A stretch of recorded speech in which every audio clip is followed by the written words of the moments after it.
Students, हम बात करने वाले हैं 12th साइंस का कैपेसिटेंस का वीडियो सेट। वीडियो फर्स्ट के अंदर हमने बात की थी इलेक्ट्रिकल कैपेसिटेंस के ऊपर। उसके साथ साथ हमने बात की थी capacity of isolated metallic sphere, और उसके साथ साथ हमने बात की थी कि भाई किस अर्थ की कैपेसिटी किस प्रकार से हम निकालेंगे। अब हम बात करने वाले हैं capacitor and its principle. Capacitor and its principle. Capacitor क्या होता है? कैपेसिटर दो पैरेलल प्लेट से मिलकर बना होता है, जिसको हमने बात की थी पिछले वीडियो के अंदर। कैपेसिटेंस क्या था? It is the ability of a conductor to store the electric charge. Capacitor क्या है? It is the ability of a conductor to store the electric charge. Capacitor का जो सिंबल होता है वो सिंबल क्या होता है? दो parallel plates, parallel combination of to plates, उसको हम क्या बोलते हैं? कैपेसिटर। कैपेसिटर क्या है? when two parallel conductors are connected in parallel in between a dielectric or insulating material is present।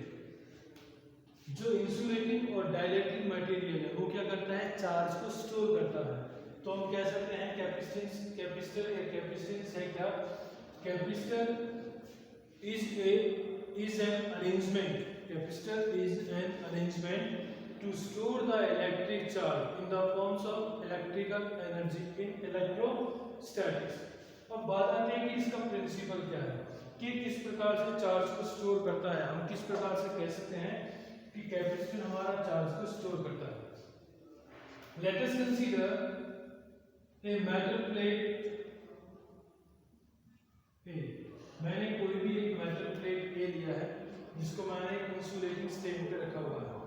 इस मेटल प्लेट ए को मैंने +Q चार्ज गिवन किया। कब तक दिया?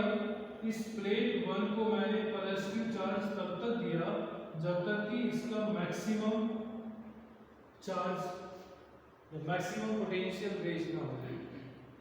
इस प्लेट ए को मैंने +Q चार्ज दिया तब तक जब तक इसका मैक्सिमम पोटेंशियल हो जाए।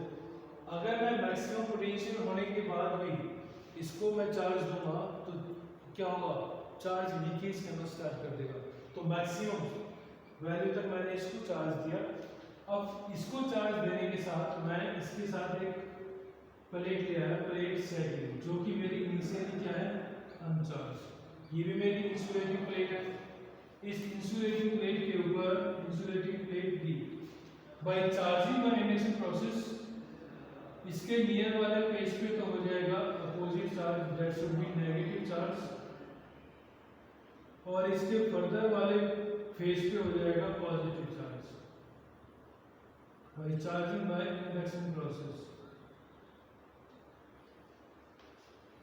इस चार्ज को, इस नेगेटिव चार्ज को बोलते हैं इंड्यूस नेगेटिव चार्ज, इस पॉजिटिव चार्ज को बोलते हैं इंड्यूस पॉजिटिव चार्ज।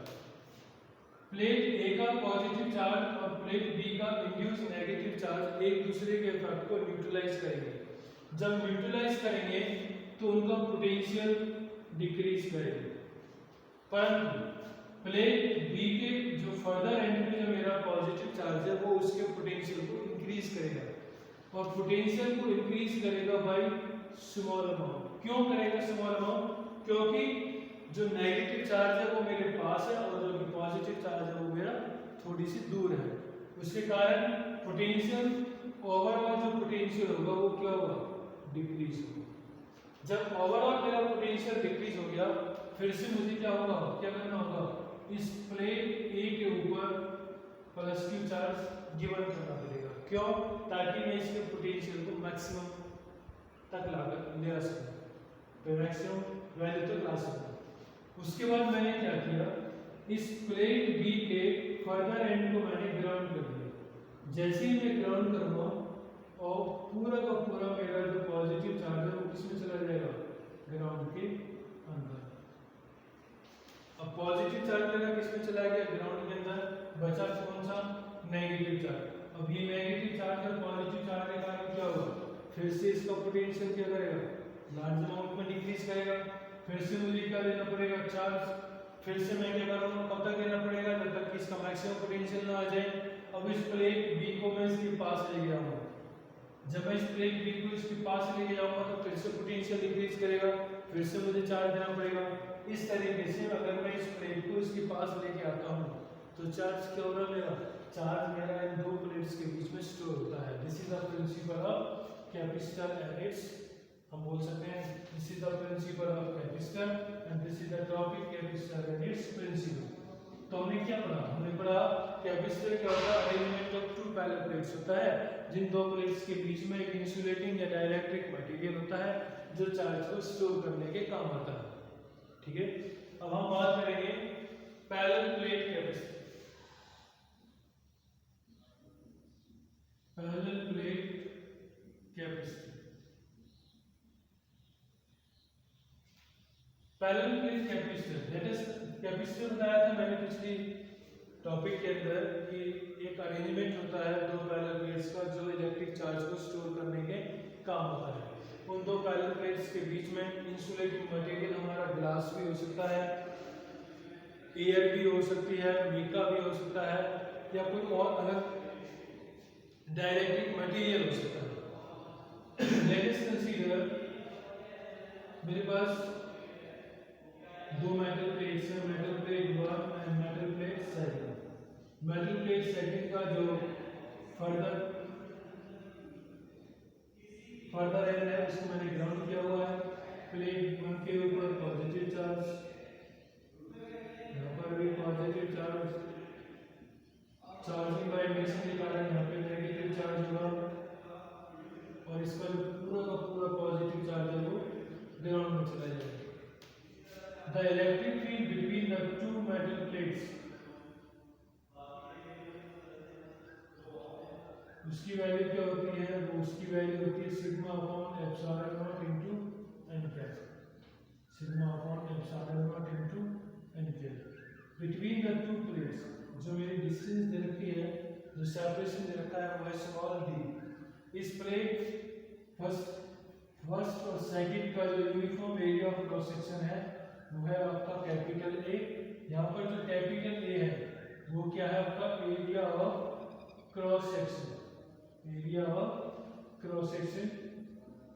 ये है आपका प्लस सिग्मा, ये है आपका माइनस सिग्मा। प्लस सिग्मा क्या है, surface charge density of plate first, minus sigma क्या है, surface charge density of plate second.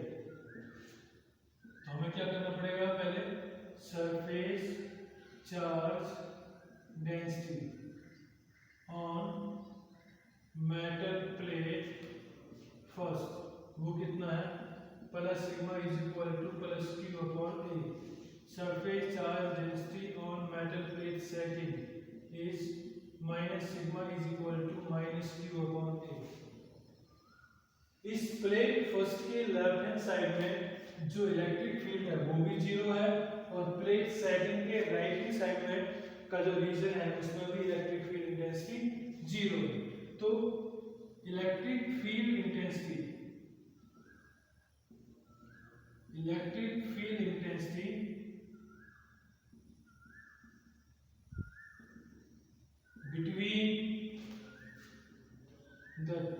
between the metal plates 1 and 2 is, वो क्या दे रखी है आपकी, E is equal to sigma upon epsilon. परंतु सिग्मा की वैल्यू क्या थी, सिग्मा की वैल्यू थी charge upon area, because surface charge density is equal to charge upon area. Now potential difference between the metal plates 1 and 2 is, potential difference क्या होगा, potential difference होगा electric field into distance. Electric field की value क्या आई थी, q upon a into epsilon naught into d। But हम जानते हैं, but we know that capacity of condenser, ये कैपेसिटर बोल सकते हो आप, condenser C is equal to, वो क्या था मेरा, वो था मेरा चार्ज अपॉन पोटेंशियल V। तो Q अपॉन V की वैल्यू क्या है, Q into D upon A epsilon naught, Q से Q cancel, epsilon naught A upon B। हमने जो डेरिवेशन किया वो क्या किस केस के लिए किया था कि between the metal plates 1 and 2 हमारे पास क्या था एयर एंड वैक्यूम। तो मेरे पास कितना है C is equal to epsilon naught C is equal to epsilon naught A upon D। किस केस के लिए एयर और वैक्यूम के लिए। अगर in any other material medium तो मेरे पास क्या आएगा C medium is equal to epsilon A upon D या फिर epsilon naught A upon D। This is the derivation for parallel plate capacity। ठीक है, अगर इसमें कोई प्रॉब्लम हो तो बता देना। Thank you.